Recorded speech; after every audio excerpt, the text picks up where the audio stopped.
Gaya ng ilang website ng ahensya ng gobyerno, naging puntire rin daw ng cyber attack ang data system ng Baguio City noong 2023.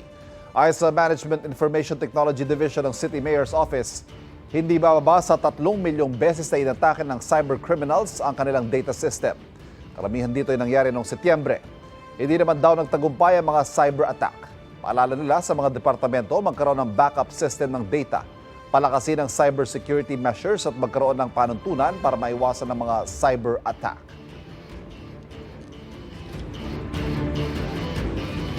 Kapuso, para laging una ka sa mga balita, bisitahin at mag-subscribe sa GMA Integrated News sa YouTube. Sa mga kapuso abroad, samahan nyo kami sa GMA Pinoy TV at sa www.gmanews.tv.